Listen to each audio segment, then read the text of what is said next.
सिद्धिसाहुरं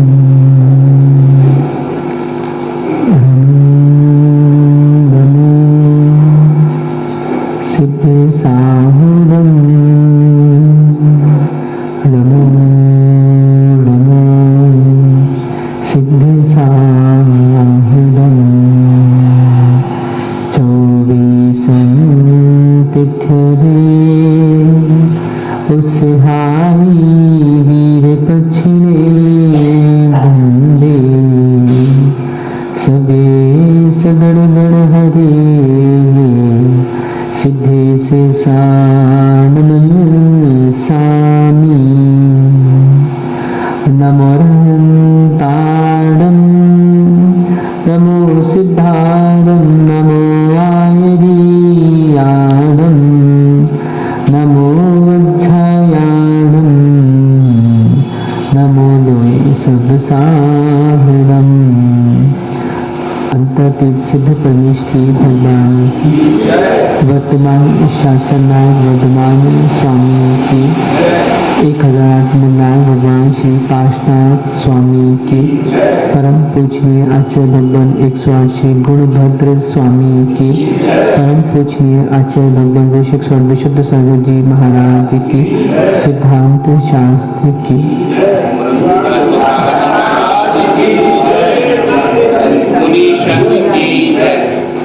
बंधु,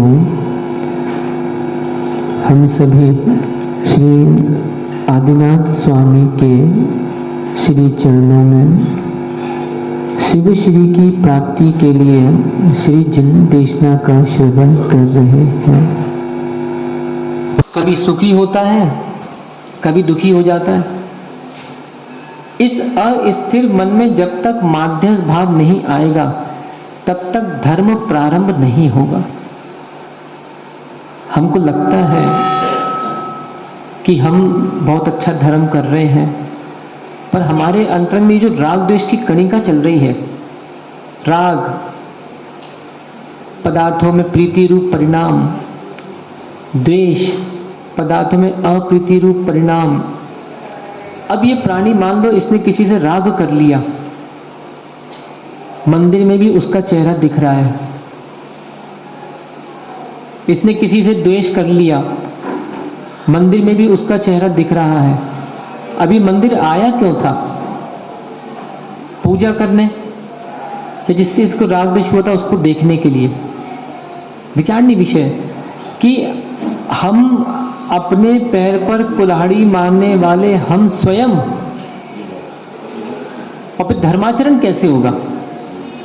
अतः जो संसारी प्राणी आज अभी तक निर्वाण को प्राप्त नहीं कर पाया, यही आचार्य महाराज इसको यहाँ पे समझा रहे हैं कि सुनो, जीवन में चाहे सुख हो, जीवन में चाहे दुख हो, धर्माचरण करते रहना। लेकिन जिसके पास धन नहीं है वो भी पैसा कमा रहा है, और जिसने किसी से कर्जा लिया है वो भी पैसा कमा रहा है। एक पैसा क्यों कमा रहा है? मैं धन की वृद्धि करूं, और दूसरा पैसा क्यों कमा रहा है कि मैंने जो कर्ज लिया है उस कर्ज का नाश मैं करूं। अर्थात जिसके जीवन में सुख है वो धर्म क्यों कर रहा है कि चलो भाई मुझे भी सुख की वृद्धि हो। सुख दो प्रकार के रत्नकर्ण शाकाचार्य जी में कहे गए हैं, एक आभ्युदय सुख, दूसरा निश्रेयस सुख। पुनः सुने, सुख के दो भेद कहे गए हैं, एक आभ्युदय सुख, दूसरा निश्रेयस सुख। अब एक पूजा आती है, आपने पढ़ी होगी, भुक्ति मुक्ति दाता 2400, ये पूजा आती ना, पढ़िए, किस में आता है ना? सामुच्ची 24वीं पूजा में भुक्ति मुक्ति दाता, अर्थात भगवान की पूजा करने से भुक्ति भी मिलती है और भगवान की पूजा करने से मुक्ति भी मिलती है। आज देखना बहुत से ऐसे संसारी जीव हैं जो धर्म नहीं करते। अपनी महावीर वार्ड में ऐसे लोग महात्मा जी होंगे जो अभिषेक नहीं करते होंगे, पूजा नहीं करते होंगे, मात्र अष्टमी और 14 कुछ भदैया जैनी पर्यूषण में आएंगे 10 दिन के लिए। कभी कभी आश्चर्य लगता है, इन पापियों को पाप करने के लिए 355 दिन है और धर्म करने के लिए मात्र 10 दिन। मतलब सामग्री का कितना बड़ा दुरुपयोग। कि कौन है? ये सामग्री है। ये शरीर कौन है? सामग्री। अब इस सामग्री से तूने 355 दिन पाप किया और तू क्या चाह रहा है कि चलो मैं पर्यूषण पर्व के 10 दिन में ये 355 दिन का पाप धो लूं। कैसे संभव है? या चलो महीने में 30 दिन होते हैं या 2 पक्ष होते, मान लीजिए 30 दिनों में 2 अष्टमी 2 चतुर्दशी। अभी संसारी प्राणी कितनी इसकी अज्ञानता, तो देखो ये क्या चाहता है कि मैं 26 दिन पाप करूं और मात्र अष्टमी चतुर्दशी करके मैं पाप को धो लूं। कैसे संभव है? इसने अष्टमी चतुर्दशी के दिन समय निकाल कैसे लिया? यहाँ आचार्य गुणभद्र स्वामी कल भी जो अपन ने गाथा पढ़ी थी, उन प्रमादियों के लिए संबोधन दिया था। देखिए ग्रंथ बहुत अद्भुत ग्रंथ है और ऐसा ग्रंथ है कि प्रत्येक जीव के लिए संबोधन दिया है। कोई विशेष नहीं कि तुम साधु हो, कि तुम श्रमण, तुम श्रावक हो, उससे इनको कोई मतलब नहीं है। यहाँ तो जीव रक्षा का तुरंत आचार्य मान ने संबोधन दिया है। देखिए गाथा, बहुत अद्भुत गाथा लिखी है। सुखितस्य दुखितस्य च संसारे धर्म एव तौ कार्यं सुखितस्य तद्विवृद्धये दुख भुजत भुजस्ततुपघाताय धर्माराम तरूणां फलानि सर्वेन्द्रियार्थ सौख्यानि संरक्षतास्ततस्तां निश्चितनुतैस्थिरूपायस्त्वं। देखो भाई, यदि हम जैन हैं तो जैन अनुयोगों के कोई ना कोई शास्त्रों का पाठ करना ही चाहिए। बता, मूल आगम का कोई एकाध व्यक्ति है यहाँ पे जो पाठ करता हो? जितनी माता है करती है एकाध पाठ, जितने पुजारी हमारे, बताओ। हम जिनकी पूजा कर रहे हैं उनकी वाणी का हम पाठ भी नहीं कर रहे। करो, तत्वासूत याद कर लो, तत्वासूत का पाठ कर लेना, देख के कर लो, कोई बात नहीं, इतना समय अपने पास रहता है। द्रव्य संग्रह जी, स्टोपदेश जी, पंचास्तिकाय जी, प्रवचन सार जी, नियम सार जी, ज्ञानांकुश जी, अच्छे अच्छे ग्रंथ हैं, इनका पाठ करो। पाठ करेंगे तो जिनेंद्र की वाणी के साथ साथ हमारे स्वयं के अंतरंग में भी एक बहुमान आएगा कि चलो भैया, अच्छा साधु वृंद आते हैं, नहीं बनता उनसे सीखो। कितने लोग चलो नियम ले रहे हैं कि अगली दिवाली तक, दिवाली आने में टाइम है, कितने दिन है दिवाली आने में? 6 महीने, 7 महीने। तो 7 महीने में कितने दिन मान लें अपन? बोलो ना, 200 दिन मान लें। चलो कितने लोग नियम ले रहे हैं कि कोई भी एक मूल आगम ग्रंथ का 108 बार पाठ करेंगे। चलो सरल कर दे, कोई बात नहीं। जिसको तत्वासूत जी याद है 108 बार उसका पाठ करो। जिसको, चलो जिसको सहस नाम जी याद है, स्तोत्र में आ जाते, कोई बात नहीं, सहस नाम का पाठ करना 108 बार। जिसको सहस नाम भी नहीं आता, चलो भक्तांबर का पाठ करेंगे। भक्तांबर भी नहीं आता तो चलो एक काम करेंगे, कल्याण मंदिर का पाठ कर लेंगे। कल्याण मंदिर भी नहीं आता तो नमोकार का पाठ कर लेना 108 बार। नमोकार भी नहीं आता तो ससुर ओम बोल देना 108 बार। कुछ तो लो। अब क्या करें? घर में भी व्यवस्था रहती है। तुम्हें लौकी पसंद नहीं आ रही, चलो भैया गिलकी बना दे रहा है। तुम्हें गिलकी पसंद नहीं आ रही, चलो मिर्च की सब्जी बना दे रहा है। तुम्हें मिर्च की सब्जी पसंद नहीं आ रही तो चलो कुछ और बना दे रहा है, खाओ तो यहाँ देखिए आचार्य महाराज अनेकानेक प्रकार से उन भटकती आत्माओं को समझाने का प्रयास कर रहे हैं। देखिए क्या लिखा, बहुत अद्भुत गाथा है। आत्मन अर्थात हे आत्मन संसारे, अर्थात इस संसार में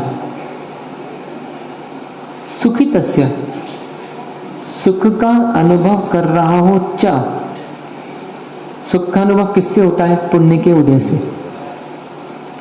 च अथवा दुखितस्य, दो विशेषण दिए, सुखितस्य दुखितस्य, चाहे पुण्य के उदय से सुख का अनुभव कर रहा हो, चाहे पाप के उदय से दुख का अनुभव कर रहा हो, तब तुझे धर्मा एव कार्यः, अर्थात धर्म ही कार्य करने योग्य है। सुख में भी धर्म मत छोड़ो और दुख में भी धर्म मत छोड़ो। जबकि जिसके जीवन में दुख आ जाए उसे धर्म बढ़ा देना चाहिए, जबकि वो क्या करता है? उदास हो जाता है। उसके जीवन में दुख आया तो वो और उदास हो गया। पहले पूजा करता था, दुख आया पूजा छोड़ दी। पहले गुरु भक्ति करता था, दुख आया गुरु भक्ति छोड़ दी। पहले मालाएं आदि दिया करता था, दुख आया मालाएं आदि छोड़ दी। इससे दुख मिट जाएगा? विचारणीय विषय। इससे दुख मिट जाएगा छोड़ने से? नहीं, बल्कि छोड़ दिया, छोड़ने से बल्कि और दुख बढ़ेगा। हमने क्या किया? ये अपने पैर पर स्वयं कुल्हाड़ी मार ली। कभी कभी मुझे समझ में नहीं आता कि शरीर वृद्धि के साथ साथ ये बुद्धियां हीन क्यों हो जाती है। हम इतने उदास क्यों हो जाते हैं? जबकि अभी पढ़ रहे थे नीति वाक्य में एक बहुत अच्छी बात आई थी, नीति लिखी है कि राजा यदि उत्साहित है और वो युद्ध लड़ने गया और माना सेना उदास है तो युद्ध जीत जाएंगे? भाई राजा अकेला कितने लोगों से लड़ेगा? और फिर कभी कभी रहता है, यदि देखना अपन टीवी भी देखोगे आपने, नकली रामायण महाभारत भी टीवियों पे आती है, उसमें आपने देखा होगा। तो उसमें क्या होता है? पीछे से जब सेना हाहाकार करते हुए जब शत्रु के समक्ष जाती है तो क्या होता है? सामने वाला शत्रु भी देखकर उसके थोड़ी निर्बलता आ जाती है। ऐसे ही यदि घर में मानो 10 सदस्य रह रहे हैं और 10 सदस्य में एक आदमी उदास है तो लोग क्या बोलेंगे? यार घर ऐसा ही है, इनके घर में सुख नहीं है। तो घर को दुखी ठहराने का पूरा पूरा श्रेय उस उदासी व्यक्ति को चला गया। इसे जितने दुकानदार हैं, मैं दुकानदारों से 2 मिनट बात कर रहा हूँ, जितने दुकानदार हैं वे घर से जब दुकान जाएं तो थोड़ा उत्साहित होके जाएं। ग्राहक के सामने गुस्सा मत दिखाओ। ये बहुत बड़ी नीति बता रहा है। अपना गुस्सा अपने पास रखो, लेकिन बहुत बड़ी नीति है कि स्वयं प्राणी दुखी है, उस दुख को छुपाकर दूसरे को सुख देना। यदि आपके शरीर में दर्द है और दूसरे के शरीर में भी दर्द दिख रहा है, अपने दर्द को छुपा के उसके पैर दबाना, ये बहुत बड़ी बात आ जाती है। उत्साह से, उदासता से नहीं। अब देखो हमारे डैडी कितनी उम्र है? 74 ईयर्स की उम्र है। आज 74 साल में भैयाबत्ती होने के 5 मिनट पहले पहुंच जाते, बोले चलो भैया। आज हमारे ये भाई साहब आते हैं भैयाबत्ती करने, कभी कभी विनय चौधरी जी आते हैं भैयाबत्ती करने। तो मुझे ऐसा लग रहा है कि इतने वृद्ध होने के बाद भी इन लोगों की उत्साह शक्ति हीन नहीं हो रही है। युवा पीढ़ियों की उत्साह शक्ति हीन क्यों हो रही है? ये क्या मरना चाहते हैं कि क्या करना चाहते हैं? विचारणीय विषय है। शाम को यदि एक एक कर्तव्य हम छोड़ते चले जाएंगे तो ध्यान रखना हमारे अंत में, आप देखना कभी समाजों में भी हर किसी की, क्या बोलते हैं उसको आप लोग जब जलाने जाते हैं? अर्थी। हर किसी के अर्थी में जाने का हर किसी का भाव भी नहीं होता। तो स्वयं अपने बालकनी में खड़े होकर देखना, कभी किसी के अर्थी में 5 आदमी, किसी के अर्थी में 10 आदमी। चलो ये कितने लोग नियम ले रहे हैं आज? पुरुष वर्ग, कोई भी मरेगा उसके अर्थी में जाएंगे, कोई भी मरेगा, चाहे हमारे जैन समाज का। सोचो मतलब एक विचारणीय विषय है, हम कितने उदास हो गए। हम धर्म में भी उदास हैं, हम कर्म में भी उदास हैं। हम तो बता रहे हैं, हम तो स्वयं देखते ना, समाजों में रहते हैं, आप लोग के मुंह से सुनते हैं कि कोई मर गया, अरे अपने क्या करने, मरने तो दो ना, जीते जी हमने उसके साथ रहे और मरने के बाद भी हम 2 कदम उसके साथ चलना नहीं चाहते। हमारे जैन समाज के प्रति कितनी उदासता हो गई है, कितने हम उदास हो गए। हम उसको अपना परिवार भी नहीं देखते। विचारणीय विषय है। अपना काम बनता, भाड़ में जाए जनता, हमें क्या करने हैं।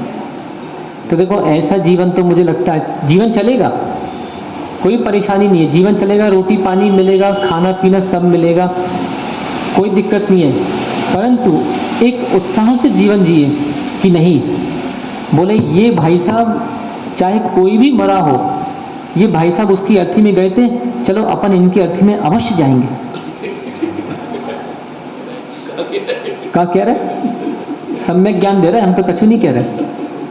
देखो, आप लोग सब समझदार हो, फिर भी सोच कभी कभी क्या होता है ना, वो समझदारी अंदर उस पर धूल लड़ गई, तो कुछ नहीं, धूल साफ की जा रही, बस यहाँ पे जीर्णोद्धार किया जा रहा है। क्या किया जा रहा है? जीर्णोद्धार। विचारणीय विषय है कि जब कोई जैन समाज में खत्म हो, चलो मानो महावीर बाढ़ है, मान लो कहीं हमको समाचार मिल गया कोई पलंदी मंदिर में खत्म हो गया, तो क्या हम मोटरसाइकिल उठा के जाने का भाव हमारा आ रहा है क्या कि अरे जैन खत्म हो गया हमारे परिवार का, चलो भैया मिल आए। जितनी माता है, कभी किसी का कोई समाज खत्म हो जाता है तो अपनों क्या तो सब चले जाते, और जो अपने नहीं है, माना जो गरीब थोड़े कम पैसे वाले हैं कहीं भी है, तो क्या हमारा वहाँ बैठने का भाव आता है? अरे समिति बनाना है, ऐसी समिति बनाओ, कैसी ऐसी समिति रखो कि चलो भैया अपन महीने में एक बार, भले 4 आदमी की बनाओ, 6 आदमी की बनाओ, धर्म रक्षा समिति बनाओ कि चलो भाई जो गरीब आदमी हैं, चलो हम महीने में एक बार उनके यहाँ बैठने जाएंगे। चलो जो बुजुर्ग हैं, जो वृद्ध हैं, चलो हम ये महीने में एक बार उनके यहाँ उनकी सेवा करने चलते हैं, आज सब मिलके। जो बीमार हैं, अस्वस्थ हैं, आज ऐसे भी महावीर वार्ड में लोग होंगे जो मंदिर नहीं आ पा रहे हैं, जिनको चलने फिरने की शक्तियाँ खत्म हो चुकी है, क्या हम उनके पास बैठने जाते हैं? क्या हमारा मन करता है? दुनिया के मोहल्ले में घूमते रहेंगे डब्बा डुब्बी लेके, क्या मन किया कभी कि चलो आज वो दादी है, बीमार है, तो उनको देखा है? नहीं करता। कल कभी हमारे साथ ऐसी स्थिति होगी और हमारे घर कोई हमसे मिलने नहीं आएगा तो कैसा रहेगा? आज साधु संघों में देखो आप, ऐसे ऐसे दृष्टांत हैं कि अभी मुझे याद है अच्छी तरह, जब प्रवचन सागर महाराज जी की कटनी में समाधि हुई थी, आपको याद होगा, उनको किसी कुकुर ने जंगल में काट दिया था। निर्णय सागर और प्रवचन सागर महाराज थे। तब अपने कोई उन साधु का नाम तो मुझे याद नहीं आ रहा, वो कितनी दूर से चल के कटनी आए थे, हाँ, सेवा में। ऐसे बहुत से उदाहरण हैं साधुओं की समाधि। जब अभी आपको याद होगा दिल्ली में जब चिन्मय सागर जी महाराज बीमार हुए थे, या विद्यानंद जी महाराज का जो भी समाधि का जिसको भी समय आया था, तो आसपास के साधुओं को पता पड़ता है तो तुरंत एक करुणा दृष्टि से, उसमें ये सब नहीं देखा जाता तुम कौन हम कौन, उसमें करुणा से, अरे साधु समाधि हो रही है, साधु बीमार है, गुरु आज्ञा से चलो भैया, यदि शक्ति नहीं भी है तो भी कहो 4 घंटे में 40 किलोमीटर चल जाए। ये किसने चलाया? पैरों ने, उत्साह शक्ति ने। आज एक बात बताओ, सम्य शिखर जाते ना, ऐसे ऐसे महात्मा स्वर्णभद्र कूट पे पहुंच जाते जो अपनी घर की 4 सीढ़ी नहीं चढ़ सकते। जिनसे कहो कि भैया 1 लीटर दूध लाना है, जाओ दूध ले आओ बरांडा से जाके, तो क्या कहेंगे? गाड़ी चलाएंगे। और सम्य शिखर कैसे पहुंच जाते ये व्यक्ति, मुझे समझ में नहीं आता, और वो भी बिना डोली के। विचारणीय विषय है। और सबसे बड़ी बात कि एक थकान नहीं, और बड़ा उत्साह से आके बोले महाराज जी हम सम्य शिखर जी की यात्रा करके आ गए, और यहाँ का साधु को छोड़ा 5 किलोमीटर, थकान हो रही महाराज जी, पैर थक गए, साधु के पीछे चल नहीं पा रहे, कारण उत्साह शक्ति कम हो गई। सुनो भाई, बात समझ में आ रही कि नहीं आ रही? उत्साह शक्ति कम हो गई। और वहाँ तो हम देखो ना, कभी कभी जब माता पिता को ले जाना पड़ता है, माता पिता जाते हैं तो बैग भी टांग लेते नाश्ते का, इसमें ये रखा है, इसमें वो रखा है। अच्छा एक बात बता, जब ट्रेन पकड़ना पड़ती है, कभी कोई ऐसा हुआ कि ट्रेन निकल गई थोड़ी सी आगे तो दौड़ लगाना पड़ी? कभी ऐसा भी रहता है कि ट्रेन का टाइम 8 बजे है और हम मान लो 8 बजे ही पहुंचे बाहर, और एकदम से अनाउंसमेंट सुनाई दिया कि ट्रेन अपने प्लेटफॉर्म से निकल चुकी है, तो जो प्राणी एक कदम नहीं चल पाता और दौड़ दौड़ के ट्रेन पकड़ लेता है, कैसे? कैसे? उसके अंदर उत्साह शक्ति थी कि कहीं यदि ट्रेन छूट गई तो जहां मुझे जाना है मैं वहां पहुंच नहीं पाऊंगा, और ऐसा विचार करके वो तुरंत उत्साह शक्ति से जाता है। तो हमारी कर्म में कितनी उत्साह शक्ति है, पर धर्म में हम बिल्कुल उदास हो गए। धर्म में कभी मन नहीं करता। देखो ना, जब कभी किसी का शादी होती है, रिसेप्शन वगैरह होता है, तो अपन 5 बजे की 4 बजे से तैयार बैठे रहते, चलो भैया रिसेप्शन में अपने को जाना है। और कहीं विधान होते हैं 5 बजे, तो अपन कितने बजे आते हैं? 6 बजे आएंगे। वो देखा ना, अभी जुलूस हुआ था, हम तो स्वयं दृष्टिगोचर है ना, प्रत्यक्ष अपना जुलूस हुआ था। पर कुछ लोग जो उत्साहित थे, जो नियम से बराबर टाइम पे आ गए थे, तो प्रशंसनीय हैं। हमने स्वयं देखा ना, जब हम यहाँ पे आए ना, कुछ माताएं पूजा कर रही थी यहाँ पे इसी प्रांगण में, तो कौन था हमने पता नहीं, पीछे हमारे साथ कोई था, तो हमने कहा पूछो इनको चलना नहीं है क्या जुलूस में, जबकि पहले ही बता दिया गया था कि भैया 7:30 बजे अपने को चलना है। तो प्रत्यक्ष किम प्रमाणम। तो देखिए, ऐसी उदासता यदि संस्कार पड़े रहे, देखिए नीति में भी लिखा है कि जिन व्यक्तियों ने पूर्व में दान पूजा पुण्य किया था, पूर्व के संस्कार वश वे आज भी कर रहे हैं। वे तो प्रशंसनीय और प्रशंसा के पात्र हैं, जो ये इस मंदिर में प्रतिदिन अभिषेक पूजा कर रहे हैं नियम से। तो ये इनके कैसे संस्कार हैं? पूर्व में ये संस्कार रहे होंगे, तो यही संस्कार इनके आज आगे आ रहे हैं। कुछ नवीन भी हो सकते हैं जिन्होंने आज पहली बार प्रारंभ किया है। तो सारी इसमें ये वाली बात आ रही है कि सुख और दुख स्थिर नहीं है, सुख और दुख स्थिर नहीं है। सुबह का सुखी सुखी लगे, चेहरा बड़ा प्रसन्न है, और शाम को भाई साहब रो रहे, उदास हो गए। कहीं शाम को चेहरा प्रसन्न है, सुबह उदास हो गए। अच्छा, कभी किसी से राग हो जाता है, और जिससे राग हुआ था उससे कहीं पूर्ति नहीं हुई, उसी व्यक्ति से द्वेष हो गया। कभी कभी तो आप देखो ना, पुराणों में व्याख्यान दिया है, भाई ने भाई को मार दिया, बहन ने मार दिया। एक छोटा सा दृष्टांत बता रहा है, बहुत सरल दृष्टांत है। 2 भाई थे सगे, और उन्होंने सोचा चलो व्यापार करने अपन लोग चलते हैं। वो दोनों व्यापार करने गए, तो कुछ ही समय में उनको सोना वगैरह मिल गया था, और वो ट्रेन से वापस लौटना चाह रहे थे। बीच में एक बहुत बड़ा पुल पड़ा, उस पुल में बहुत पानी भी था और ट्रेन वहां से निकल रही थी। एक भाई सो रहा था, अतः सोने का नाटक कर रहा था, और दूसरा भाई भी बैठा हुआ था। जो सो रहा था उसके मन में क्या चल रहा था कि मैं अपने भाई को जाकर कुछ खाने में मिला के जहर दे दूंगा और ये पूरा सामग्री मेरी हो जाएगी। दूसरा जो था, उसके मन में क्या बात चल रहा था कि मैं इसको समुद्र में धक्का मार दूं। तो जैसे ही वो भाई उसको समुद्र में धक्का मारने के लिए पहुंच ही रहा था कि उसकी एकदम से नींद खुली, और बोले भैया भैया क्या हुआ। उसके पहले उसने क्या किया, जब मेरे मन में विचार आया था, वो जो पोटली थी वो पानी में फेंक चुका था। बोले क्या हुआ क्या हुआ। वो हाथ जोड़ता है कि भैया क्षमा करना, मैं मन में विचार कर रहा था कि मैं वहां पहुंच के तुमको जहर दे दूंगा, और जहर देने के बाद वो पूरा सामान, पूरा हीरा पोटली सब मेरी हो जाएगी, इसलिए मैंने उसको उठा के नीचे फेंक दिया। वो तुरंत खड़ा हुआ, उसने अपने भाई को गले लगाया कि बोले भाई मुझे भी क्षमा करना, मैं सोच ही रहा था कि तुझे भी यहाँ से धक्का मार दूं और तुझे मार दूं और ताकि ये पोटली मेरी हो जाए। अब देखो कितना अच्छा रहा, दोनों के भाव निर्मल हो गए। दोनों घर पहुंचे। घर पहुंचे तो वहाँ पे जो बहन थी वो कोई मछली वछली लेने गई होगी, समुद्र के पास से जो भी बात रही होगी, तो वो मछली लेके घर में आई तो उसने मछली पे छुरा चलाया और वो पोटली वहीं थी। माँ को आवाज आ गई। माँ ने कहा बेटी बेटी क्या है क्या है? मम्मी कुछ नहीं कुछ नहीं कुछ नहीं। बोले मुझे दिखा मुझे दिखा। उसने उस चंद पैसों के राग में उसने उठाया मूसल और अपनी माँ को वहीं पे दे मारा। माँ खत्म। उधर भैया लोगों ने सोचा कि क्या हो गया क्या हो गया, तो वो बहन उस पोटली को लेके दौड़ने लगी दौड़ने लगी दौड़ने लगी।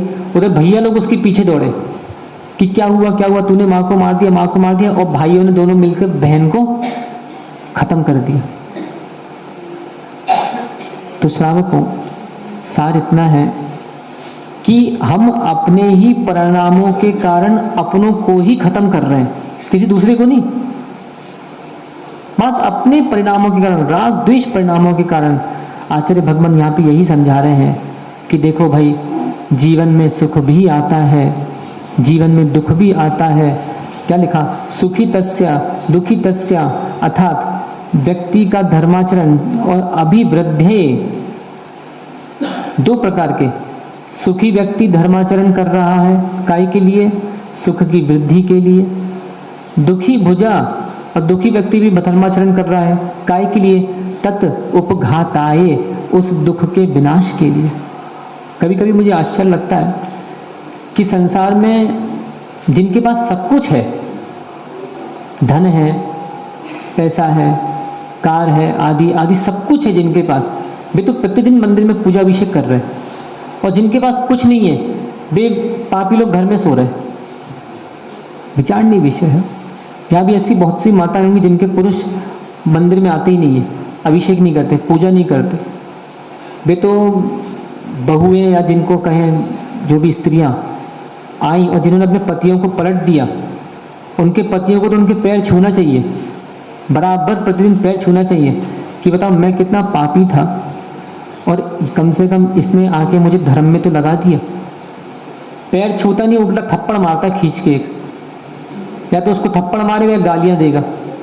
बताओ, उपकारी के प्रति हमारी ये कर्तव्य। क्या धर्माचरण ने हमको ये सिखाया? विचारणीय विषय। कुछ बहुत सी महिलाएं जिनके जो अपने पतियों तक के पैर दबाती हैं, आज भी ऐसा है, पतियों की सेवा करती हैं। पतियों को शर्म नहीं आती कि चलो हफ्ते में हम भी एक दिन उनकी सेवा कर दें। विचारणीय विषय। मतलब तुम अकेले अकेले सब खाओ, अकेले अकेले सब खाओ। तो जितने राजा बाबू हैं हमारे, देखो राजा बाबू अभी पुण्य चल रहा है तो सब सेवक लगे हैं, घर में कपड़े भी नहीं धोना पड़ रहा, घर में खाना भी नहीं बनाना पड़ रहा। पर इस पुण्य का दुरुपयोग मत करना। ये तो ध्यान रखना, वो लकड़ी की अगरबत्ती लगी है, सुगंध दिख रही है, पर ध्यान रखना जलते जलते नीचे राख भी हो रही है। जिस दिन वो पूरा उसका बारूद खत्म होगा तो सुनहरे बाल ऐसे गिरेगी ऐसे, और फिर आदमी लाते मारेंगे उसको। सोचो ना, अब आदमी को अपन ही देख लो ना, अपने घर में अगरबत्ती लगाते हैं बराबर, और अगरबत्ती लगाई, जब तक सुगंध है तब तक बड़ा आनंद ले रहा है, और जैसी अगरबत्ती खत्म हुई इसने लकड़ी उठाई और खिड़की से जे फेंक दी, कुत्ते चाट रहे उस लकड़ी को। ऐसी ये जीवन है। जब तक पुण्य चल रहा है, लोग बहुत हाथ जोड़ेंगे, जैन साहब जय जिनेन, पति साहब जय जिनेन, और जैसी पुण्य छीन हो गया। इसलिए सीधी सीधी बात है, कर्जा ले लिया, किसी ने 5 लाख का कर्जा लिया तो बैठ के खाओ मत, कमाते भी चलो, क्योंकि जिस दिन वो 5 लाख रुपए खत्म हो गए उस दिन क्या करोगे? विचारणीय विषय। वही यहाँ पे आचार्य भगवान समझा रहे हैं कि देखो भाई, धर्माचरण सुख में भी करना, धर्माचरण दुख में भी करना, और उसका फल भी आचार्य महाराज कह रहे हैं कि देखो, धर्माराम तरुणाम अर्थात पंचेंद्रियाणि सौख्यानि, पंचेंद्रिय विषयों के सभी सुख धर्माराम तरुणाम, धर्म रूपी उद्यान के ही फल हैं। धर्म किया था, आज अच्छा घर मिल गया। धर्म किया था, आज धर्मात्मा पति पत्नी मिल गए। धर्म किया था, धर्मात्मा बच्चे आदि मिल गए। अब नहीं किया या इस धर्म का दुरुपयोग किया, अधिक मान में जिए, अधिक क्रोध मान लोभ कोई भी कषाय में जिए, और जिस दिन पटिया पलट गया, देखना ना कुछ लोग नेता बन जाते हैं, भाजपा पार्टी के, कांग्रेस पार्टी की, दुनिया के जो लोग भी हैं, और नेता बनने के बाद जब काम नहीं करते तो सरकार उनको भी दूसरी बार टिकट नहीं देती कि बोले तुमको हमने वार्ड का पार्षद बनाया था और तुमने एक नाली भी नहीं खुदवाई, तुमको वार्ड का पार्षद बनाया था। जैन समाज के लोग कितने विश्वास के साथ अपने ही जैन समाज के लोगों को पार्षद बनाते हैं, आदि आदि विधायक आदि बनाते हैं, और ये पूरे कितने साल का कार्यकाल होता है? 5 साल। 5 साल पता चला घर में बैठ के इनने खाया, समाज के लिए एक नल भी नहीं खुदवाए। तो समाज भी बोलती है भैया इससे अच्छा तो हम शर्मा जी वर्मा जी को दे देंगे, तिवारी जी को दे देंगे, कम से कम वो हमारे लिए काम तो करें। तो सीधी सीधी बात है, जो करेगा समाज उसको भरेगा, जो करेगा समाज उसको भरेगा, और समाज के भरने के बाद भी जो नहीं करेगा समाज तो उसको खाली करेगा। सीधा सीधा नियम है। या वही समझा रहे हैं कि देखो भाई, जो भी आज तुम्हें सुख मिल रहा है, इसलिए बताया आभुदय सुख, आभुदय सुख संसार के सुख, भुक्ति, और दूसरा मुक्ति, निश्रेय सुख, अर्थात ये सब धर्म रूप उद्यान के ही सम्यक और संयम आदि वृक्षों के ही फलानी फल हैं। तथा त्वम, क्या कह रहे हैं? इसलिए तू, संबोधन दे रहे हैं, इसलिए तू क्या कर, यही तही जिन्हीं किन्हीं कोई भी उपायों से, उपाय क्या है? साधनों से, तान उन धर्म वृक्षों का संरक्षण करके, तानी उचित उच्चिनु उन सुख रूपी फलों को ग्रहण करके चयन कर। अर्थात ये कहना चाह रहे हैं कि देखो भाई, पूर्व का सोच के चलो कि जो भी हमको आज चाहे भुक्ति आदि मिल रही है, ये किसके कारण है? धर्म के आचरण के कारण। तो हमारा क्या उद्देश्य है? धर्म का आचरण लेके चलो। आज बहुत सारे ऐसे पंथ हुए, बहुत सारे पंथ हुए, बौद्ध दर्शन, सांख्य दर्शन, न्यायिक दर्शन आदि आदि, जिन्होंने शिक्षाएं दी, अनेक लोगों ने शिक्षाएं दी। कुछ ऐसे भी धर्म हुए जिन्होंने ऐसी शिक्षाएं दे दी, अर्थात निमित्त को निषेधक बता दिया कि देखो सीधी सीधी बात है, जो उपादान में होगा वो होगा, ये निमित्त आदि क्या करते हैं? एक बात बताओ, डायबिटीज का पेशेंट इंसुलिन का इंजेक्शन क्यों लेता है? डायबिटीज का पेशेंट इंसुलिन का इंजेक्शन क्यों लेता है? छोड़ दे, वो उपादान में उसके होगा तो जी लेगा, उपादान में उसके होगा तो मर जाएगा? नहीं। कल भी हमने समझा था, यदि आयु कर्म है तो उपादान कार्यकारी है, अर्थात औषधि कार्यकारी है। यदि आयु कर्म नहीं है तो औषधि भी कोई काम नहीं करती। ऐसे ही आज हमारे मुनि वृंद हैं बहुत सारे, अब इनकी तो पूजा हो ही रही है, प्रतिदिन लोग अष्टदश से पूजा करते हैं। अब इनको क्या जरूरत है मंदिर आने की? विचारनीय विषय। इनको क्या आवश्यकता है अध्ययन करने की, इतना स्वाध्याय करने की? इनको क्या आवश्यकता है माला फेरने की? तो देखिए सीधी सीधी बात है, साधु की दुकान होलसेल की दुकान होती है और श्रावक की दुकान रिटेल की दुकान है। यदि साधु को घाटा लगेगा तो सीधा सीधा होलसेल का, और श्रावक को घाटा लगेगा तो रिटेल का।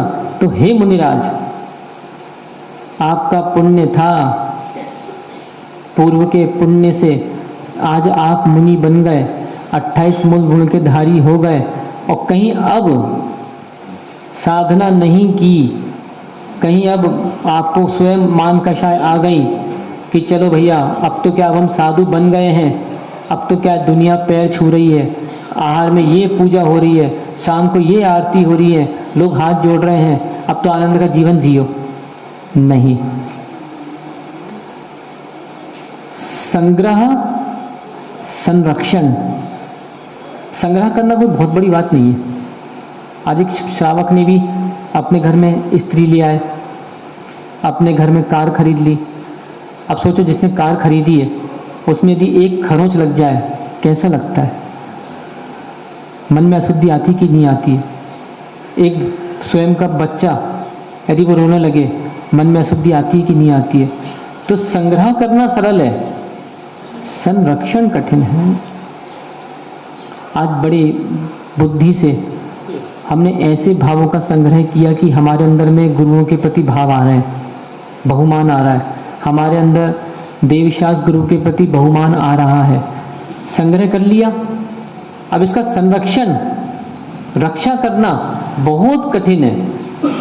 हम तो सीधी बात जानते हैं, जैसे अपने ही मछले बालक को जीव मनाता है और मना मना के उसी मछले बालक को वो खड़ा कर देता है, ऐसे ये जो मछला मन है इसको खड़ा करना पड़ेगा। गिरेगा, बार बार गिरेगा। साधु पर्याय होने के बाद भी साधुओं के 6वें गुणस्थान होते हैं। कौन से? 6वां गुणस्थान होता है प्रमत्त संयत। यदि उठने का गुणस्थान देखें तो 7, और गिरने का गुणस्थान देखें तो 5, 4, 3, 2, 1। तो साधु के भी गुणस्थानों के गिरने में कोई देर नहीं लगती। 6वें गुणस्थान का कार्य मात्र 48 मिनट अंतर मुहूर्त, और अंतर मुहूर्त में यदि परिणामों में विशुद्धि है तब तो एक साधु 7वें गुणस्थान का स्पर्श करेगा, और परिणामों में विशुद्धि नहीं है तो पता चला 4th गुणस्थान हो गया, 5म गुणस्थान हो गया। ज़्यादा हुआ 5 प्रकार के मिथ्यात्व यदि आ गए तो पता चला 1म गुणस्थान हो गया। अब क्या करेंगे? मान लो अब क्या करेंगे? चलो कोई बात नहीं, आज भाव गिर गए, दुख आ गया, क्या आ गया? असाता कर्म का उदय आ गया। चलो धर्म बढ़ा लो, आज अच्छी मालाएं दे दो। पर एक बात और ध्यान रखना, कल्याण मंदिर स्तोत्र में एक बात अवश्य आई है, यस्मात् क्रिया प्रतिफलंतीना भाव शून्य। सुन लिया कि चलो महाराज ने बताया था दुख आ गया है तो अच्छी माला फेर लो, तो चलो मंदिर में जाके हम 10 माला नमोकार की फेर आए। मंथानी, कहाँ से फल मिलेगा? महाराज ने कहा था कि चलो भैया आज त्याग करो, मंथानी, कहाँ से फल मिलेगा? देखो इसको विपरीत मत लगा लेना, नहीं तो मैं कहूँ कि चलो भाई आलू त्याग करो तो बोले महाराज आप ही तो कहा था यस्मात् क्रिया प्रतिफलंती न भाव शून्य, हमारा मन नहीं त्याग करने का, हम क्यों त्याग करें, कहाँ से फल मिलेगा? तो देखो अर्थ का अनर्थ नहीं करना है। नहीं तो एक ग्रंथ लिखा था हमने, श्रेय निधि, ग्रंथ का नाम ही है श्रेय निधि। उसमें क्या लिखा रहता है? उसमें एक लड़का रहता है, मतलब प्रारंभ में लिखा है, वो उदास था, उससे पूछा तुम क्यों उदास हो, क्या पैसे चाहिए? बोलता है नहीं। क्या स्त्री चाहिए? बोले नहीं। तो क्या भोजन पानी कम है तुम्हारे यहाँ, वो चाहिए? बोले नहीं। तो क्या चाहिए? तो वो कहता है मैं श्रेय निधि चाहता हूँ। श्रेय मतलब उत्तम, निधि मतलब अमूल्य वस्तु, ऐसे उत्तम निधि को मैं चाहता हूँ, अर्थात सिद्ध पद। तो बोले ठीक है। तो उसमें नीचे लिखा है अब मैं तुमको क्रम से श्रेय निधि प्राप्ति के 101 उपाय बताता हूँ, इसे तुम क्रम से पढ़ो और आगे श्रेय निधि को प्राप्त करो। तो उसमें एक उपाय लिखा है, अर्थ का अनर्थ मत कर, अर्थ का अनर्थ मत कर। अब उससे कहा था कि देखो, जब कोई घर में गुस्सा करे तो तुम मुझसे क्या कहना, हल्के हो जाओ। क्या कहना, हल्के हो जाओ। सुन लिया उसने। अब वो घर गया। अब घर गया तो बच्चा उधम कर रहा था, एक खींच के थप्पड़ मार दिया। फिर आ गया, बोले महाराज आपने समझाया था ना कि यदि श्रेय प्राप्त करना है अर्थ का अनर्थ मत कर। बोले आपने कहा था हल्के हो जाओ। तो मैं गुस्से में था, तो मुझे जैसे गुस्सा आया मैंने एक लड़के को थप्पड़ मारा खींच के और मैं हल्का हो गया। तो उसको समझाया, ये नहीं कहा था तुझसे मारने के लिए, तुझसे ये कहा था कि कषाय आए तो उसको मार के हल्का होने के लिए नहीं कहा था। तुझसे ये कहा था अपने आप को संबोधन दो, हल्के हो जाओ। पर तूने क्या किया, अर्थ का अनर्थ कर दिया। तुझे कैसे श्रीनिधि मिलेगी। इसलिए शाम को कभी भी घर में भी हो ना, प्रेम से बोल दो किसी को। जितनी माताएं ध्यान रखें, कभी स्वामी जी गुस्सा कर रहे हो तो ज़्यादा ये सब नहीं, चुप रहो, ये करो वो करो। स्वामी जी हल्के हो जाओ, बस। और थोड़ा दूर से बोलना। हाँ, नहीं तो तुमने कहीं ज़्यादा बोला तो कहो स्वामी जी और खींच के दे दे, बोले हो गए हल्के, तुझे हल्का करना था। ऐसी दुकान जाओ, कभी दुकान में भी जाओ, कोई ग्राहक, कभी कभी ऊटपटांग ग्राहक भी आते हैं, अजीब टाइप के ग्राहक आते हैं। कहो बिल्कुल जितना भाव नहीं, जबरदस्ती दे दो इनको सामान। तो कुछ ऐसे ग्राहक भी आते हैं, कषाय करने की आवश्यकता नहीं है। बोले भैया हल्के हो जाओ, हल्के हो जाओ, काहे भारी हो रहे, हल्के हो, चलो यहाँ से, अपने आप चले जाएगा। कुल मिला के सार इतना है कि दूसरे के कारण हम परेशान क्यों हों, हम राग भाव द्वेष भाव क्यों करें। तो आचार्य भगवान यहाँ पे वही धर्माचरण का फल यहाँ कह रहे हैं। एक गाथा पढ़ लेते हैं, इसका अपन अर्थ कल यहाँ पे करेंगे। क्या बोलोगे, अब झगड़ा होगा तो हल्के हो जाओ, पर दूर से बोलना मत। देखो क्योंकि आजकल जमाना बहुत खराब है, क्योंकि जब आदमी कषाय का उद्रेक आता है, मंदिर में भी ध्यान रखना, नहीं तो कहीं तुमने कोई पुजारी उग्र भाव आ गया और तुमने कहीं हल्के हो जाओ तो वही घंटी तुम्हारे सिर पे मार के बोलेगा ले हल्का हो गया। तो भैया थोड़ा आराम से, हाँ, सामने वाले को हल्का कर देता, सही है। धर्म सुखस्य हेतु हेतुर्न विराध का स्वकार यस्य तस्मात् सुख भंग भिया माँ भूर्धर्मस्य विमुखस्त्वं धर्मादवाप्त विभवो धर्मं प्रतिपाल्य भोगमनु भवतु बीजादवाप्त धान्य किशीवलस्तस्य बीजमिव। यहाँ आचार्य भगवान धर्म को सुख का कारण और इसके पालन करने से अर्थात भोगों का सेवन करने के लिए आचार्य भगवान कह रहे हैं धर्म पालन करते हुए। इसकी व्याख्या हम पुनः समझेंगे। देखिए, बहुत से लोग धर्म सुनने के बाद उदास ना हो।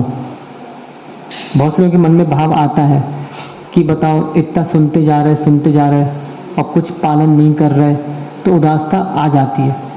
कोई बात नहीं, सुनते चलो, तो एक ना एक दिन अपने आप अवश्य धर्म रूप आचरण होगा और अवश्य जीव रक्षा होगी। रक्षा करो जीव की रक्षा करो, जीव की रक्षा करो जीव की रक्षा करो। यदि नहीं की रक्षा जीव की तो चलती रहेगी दुकान कर्म अजीब की। भगवान श्री आदिनाथ स्वामी की।